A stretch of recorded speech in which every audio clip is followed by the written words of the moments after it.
지금부터 내가 해주는 얘기 들어주겠니?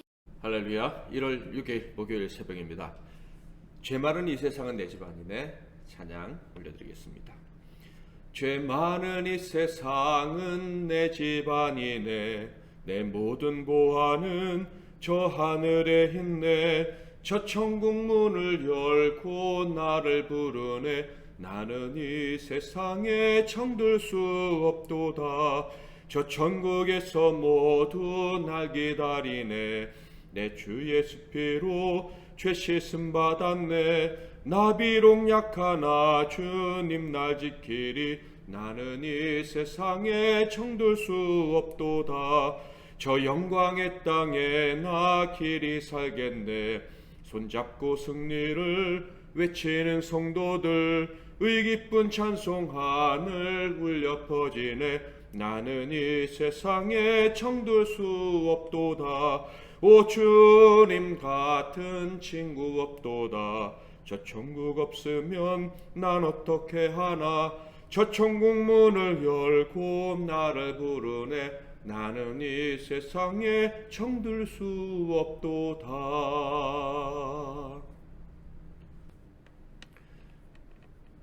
오늘 하나님께서 주시는 말씀은 창세기 5장 28절에서 29절 말씀이 되겠습니다. 구약성경 창세기 5장 28절에서 29절 말씀 봉독해 드립니다. 라멕은 182세의 아들을 낳고 이름을 노아라여 이르되 여기서 땅을 저주하심으로 수고롭게 일하는 우리를 이 아들이 안위하리라 하였더라. 오늘은 저주가 위로가 되는 때라는 제목으로 하나님 말씀을 상고하겠습니다. 하나님께서 세상을 심판하신다, 저주를 내리신다라는 말은 아주 공포스러운 말입니다. 그런데 오늘 본문에는 아주 놀라운 표현이 등장합니다. 하나님께서 땅을 저주하실 때 한 아들을 통해서 위로가 임한다라는 말씀이에요. 바로 에녹의 손자요 무드셀라의 아들인 라멕이 아들을 낳고 한 말입니다. 29절에 보면 이름을 노아라 하여 이르되 여호와께서 땅을 저주하심으로 수고롭게 일하는 우리를 이 아들이 안위하리라. 이 말씀은 저주받은 땅이 아들을 통해서 위로를 받게 된다라는 말씀이죠. 그런데 저는 앞에서 땅을 저주하실 때 이 아들을 통해 위로가 임한다라는 말씀을 드렸습니다. 설교 제목도 저주가 위로가 되는 때 이렇게 말씀을 드렸었죠. 어떻게 그렇게 말씀을 할 수가 있었을까요? 하나님이 저주하시는데 위로가 임한다. 이미 우리는 눈치챘을 수 있으셨을 거예요. 노아의 홍수 그 저주가 맺을 때 노아 의인의 집에 위로가 임했다는 것을 알기 때문이죠. 그리고 또한 노아의 홍수에 대한 이야기를 모르는 사람이라 할지라도 29절 말씀에 나오는 저주와 안위라는 이 단어를 자세히 묵상하면 저주하시는 때 위로가 임할 수 있구나 하는 것을 깨닫게 됩니다. 먼저 이 저주와 안위라는 단어를 살펴보기 전에 먼저 노아의 아버지 라멕과 그 시대에 대해서 잠깐 살펴볼 필요가 있겠습니다. 저주받은 땅이 위로를 받기 이를 기대하고 있다는 것을 라멕의 말을 통해서 알 수가 있어요. 그러니까 라멕이 살던 때 땅에 위로가 없었다라는 거예요. 왜냐하면 땅은 이미 저주받은 상태에 있었기 때문이라는 거죠. 왜 저주를 받았습니까? 바로 아담과 하와 때 그들의 범죄로 말미암아 하나님이 내리신 저주가 계속 이어져 내려오고 있었기 때문입니다. 그런데 우리가 아는 것은요, 하나님이 땅을 저주하셨지만 은혜를 베풀어 주셨다는 것도 알고 있어요. 수고하고 애쓰면 땅에서 나는 결실로 먹고 살 수 있었다라는 거예요. 그러니까 땅이 물론 저주받게 했지만 땅에서 나는 것으로 양식을 삼아 살 수 있는 은혜가 그 땅에 이미 있었다 하는 거예요. 그런데 가인과 아벨의 이야기에서 알 수 있듯이 하나님이 그 죄악에도 불구하고 은혜를 베풀어 주셨지만 가인처럼 하나님의 은혜를 저버린 자가 있었다 하는 거예요. 아벨처럼 하나님의 은혜를 아는 사람도 있었지만 하나님의 은혜를 거부하고 하나님을 대적하는 교만한 자도 있었다 하는 거예요. 그런데요, 라멕의 때, 노아의 때에 이르러서는 어떻게 됐느냐 하면 하나님의 은혜를 아는 자는 거의 사라지고 하나님의 은혜를 부인하고 하나님을 대적하는 사람만 그 땅에 가득하게 되었다는 것입니다. 당시 상황을 하나님이 이렇게 묘사하셨죠. 6장 5절에 보면 여호와께서 사람의 죄악이 세상에 가득함과 그의 마음으로 생각하는 모든 계획이 항상 악할 뿐임을 보시고, 그래서 하나님이 그것을 계속 보고 계셨는데 결국 참으시다가 노아의 때가 되어서는 심판을 결정하시게 됐죠. 그 심판을 결정하실 때의 상황을 또 이렇게 말씀하고 있어요. 6장 11절에서 13절. 그때 온 땅이 하나님 앞에 부패하여 포악함이 땅에 가득한지라. 하나님이 보신즉 땅이 부패하였으니 이는 땅에서 모든 혈육 있는 자의 행위가 부패함이었더라. 하나님이 노아에게 이르시되 모든 혈육 있는 자의 포악함이 땅에 가득하므로 그 끝날이 내 앞에 이르렀으니 내가 그들을 땅과 함께 멸하리라. 이런 심각한 상태에 대해서 라멕은 고통을 느꼈던 것입니다. 아주 소수의 의인들과 함께 이 땅의 상황에 대해서 아픔을 느끼고 있었다 하는 거예요. 그래서 라멕은 생각을 했습니다. 하나님께서 저주하신 땅의 상태가 정말 최악의 상태에 이르렀구나. 저주 가운데서도 베푸신 은혜 때문에 살아왔지만 이제 더 이상 은혜가 내리지 않아도 이상하지 않은 지경에 이르렀구나. 그래서 하나님을 섬기며 의롭고 경건하게 살려는 우리의 소수의 삶은 더욱더 극심한 고통에 떨어지게 되겠구나 라고 생각을 한 거예요. 자, 그런데 바로 그때 노아가 태어난 것이죠. 노아를 보면서 아버지 라멕이 어떤 이유에서인지 모르지만 소망을 갖게 된 것 같습니다. 어쩌면 그저 그냥 자식이 행복한 땅에서 살기 원하는 마음으로 소망했을 수도 있지만 그의 말을 자세히 살펴보면 분명 노아의 때 하나님의 위로가 있을 것이라는 믿음이 그의 안에 생겼던 것 같아요. 자, 그런데 바로 이때 그가 아들을 통해 위로를 주실 것이다 라고 했을 때 한 말이 아주 중요합니다. 29절 이름을 노아라 하여 이르되 여호와께서 땅을 저주하심으로 수고롭게 일하는 우리를 이 아들이 안위하리라 했더라. 저주라는 단어가 여기 나오죠. 하나님께서 아담이 타락했을 때 사용하셨던 저주라는 단어와는 조금 다른 단어를 사용하였습니다. 창세기 3장 17절에 아담과 하와가 범죄했을 때 하나님께서 저주라는 단어를 사용하셨는데 아담에게 이르시되 내가 내 아내의 말을 듣고 내가 내게 먹지 말라는 나무의 열매를 먹었은즉 땅은 너로 말미암아 저주를 받고 너는 내 평생에 수고하여야 그 소산을 먹으리라. 이때 사용한 저주라는 단어는 일반형입니다. 그런데 라멕이 오늘 본문 29절에 사용한 저주라는 단어는요 강조형입니다. 이 말은 한 번 내리신 저주는 계속된다라는 의미를 가지고 있는 거예요. 당연하죠. 하나님이 하신 말씀이니까 쉽게 사라지지 않는 거예요. 그러니까 라멕의 말은 하나님이 내리신 저주는 되겠지만 노아를 통해서 하나님 위로를 주실 것이다. 이런 의미인 것입니다. 즉 땅은 저주받은 상태가 계속될 것인데 이 저주받은 상태가 아주 강한 저주받은 상태가 계속될 계신데 위로가 된다. 여러분 이 말씀을 이해하실 수 있겠습니까?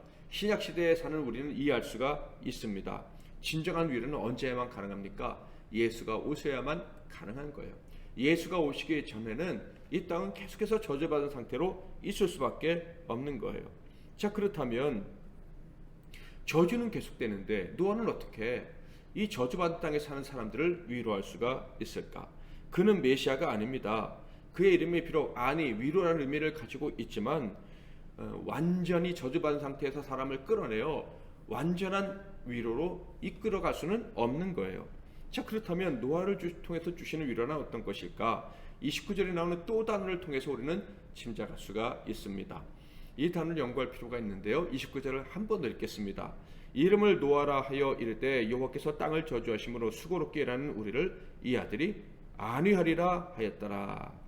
여기서 이 안위라는 말은 강조형으로 사용할 때는 위로라고 해석이 될 수가 있는 거예요. 나함이라는 단어인데 이것이 강조형으로 사용되어 있으므로 위로라라고 번역해도 틀리지가 않습니다. 게다가 이 나함이라는 단어, 위로라고 해석할 수 있는 단어는요 강조형일 뿐만 아니라 미완료형으로 되어 있습니다. 그러니까 위로가 계속될 것이다 라는 뜻인 거예요. 노아를 통한 위로가 단회적으로 끝나는 것이 아니라 노아의 홍수를 통해서 세상을 심판함으로 완전한 위로가 한번 오고 끝날 것이 아니라 계속해서 위로가 되어진다라는 얘기예요. 그럼 노아는 죽지 않고 계속 산다는 말입니까? 어떻게 노아의 위로가 계속 되어질 수 있다는 이야기일까요?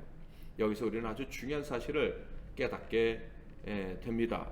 우리는 노아의 홍수 이야기를 잘 알지요. 그것은 하나님께서 죄악된 세상을 저주하신 사건입니다. 죄악된 세상을 청소하신 사건이죠. 그런데 29절 말씀을 통해서 우리가 무엇을 깨달을 수가 있습니까? 노아의 홍수가 완전한 청소가 아니겠구나 하는 것을 눈치챌 수가 있습니다. 그러니까 하나님께서 노아의 홍수를 통해서 세상을 심판하시면 땅이 새로워지긴 하겠지만 완벽하게 새로워지지 않을 것이다 라는 것을 우리가 알 수가 있다는 거예요. 한 번 청소되었지만 땅은 여전히 저주받은 상태에 있을 것입니다. 그 이유가 무엇입니까? 바로 노아의 가족들 역시 죄인이기 때문이라는 것이죠.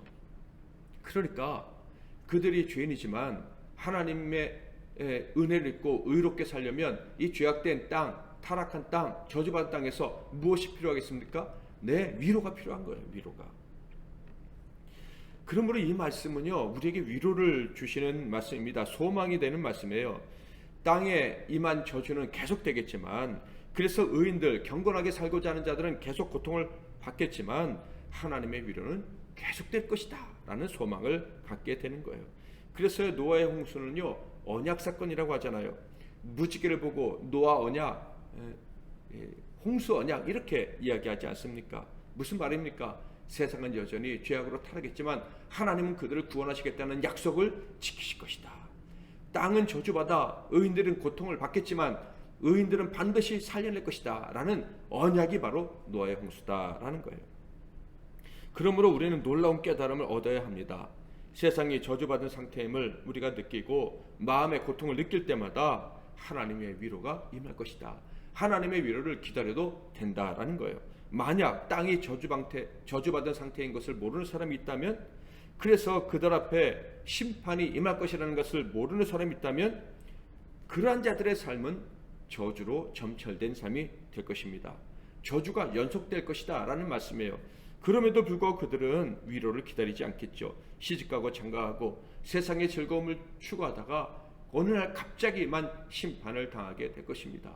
위로가 없음에도 불구하고 위로를 구하며 쾌락을 구하지만 결코 위로받지 못하고 망하게 된다라는 거예요. 그러나 이 땅이 저주받다는 것을 느끼고 그것 때문에 고통을 느끼면서 언젠가 이 저주가 끝나고 하나님의 위로가 임하기를 바라는 사람에게는 저주받은 세상, 죄악된 땅에서 피로감을 느끼면서 하나님의 위로를 받은 사람들에게는 반드시 하나님이 위로를 해주시되 계속해서 위로를 해주실 것이다 라는 것입니다. 그리고 마지막 때에는 완전한 위로, 노아의 홍수보다 더 완전한 심판과 위로, 즉 주님의 재림이 그들에게 찾아올 것이다 라는 거예요. 사랑하는 성도 여러분, 우리 의인들은요 결코 이 세상에서 만족할 수가 없습니다. 때론 세상의 즐거움에 빠질 때도 있겠지만 하나님 앞에서 경건하게 살고자 하는 그런 진심을 가진 우리는 결국 이 세상에서의 삶의 피곤함을 느낄 수밖에 없을 거예요. 그래서 우리는 하나님의 위로를 기다리겠죠. 그런데 아십니까? 그런 자에게 하나님이 약속을 하시는 거예요. 위로의 때가 가까이 왔다는 거. 그리고 그 위로는 반드시 그리고 계속해서 임할 것이라는 거. 죄악된 세상, 이 땅에 대한 하나님의 저주를 여러분 느끼고 계십니까? 정말 하나님의 심판의 때가 가까이 왔다는 것을 느끼면서 피로감을 느끼십니까? 그렇다면 우리에게는 이미 주님의 위로가 임했고 그리고 완전한 위로가 우리에게 찾아오게 될 것입니다. 말씀 붙잡고 기도하시고 오늘도 주님의 위로 가운데 승리의 삶 사시는 우리 모두가 되기를 소망합니다. 제가 먼저 잠깐 기도하고 이어서 여러분 기도하시고 하루를 시작하십시오.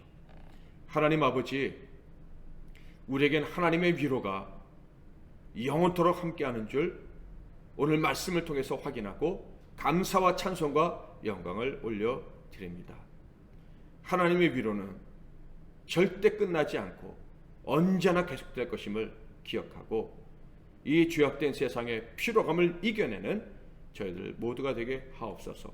오늘 하루도 경건하게 살고자 하는 우리들을 피곤하게 하는 일들이 분명히 있겠지만은 낙심치 말고 또 저녁에 잠자리에 들 때는 오늘도 하나님이 함께 하시며 위로하셨구나, 그렇게 고백하며 찬양하며 잠자리에 들 수 있도록 은혜 베풀어 주옵소서. 예수 그리스도의 이름으로 기도하옵나이다. 아멘.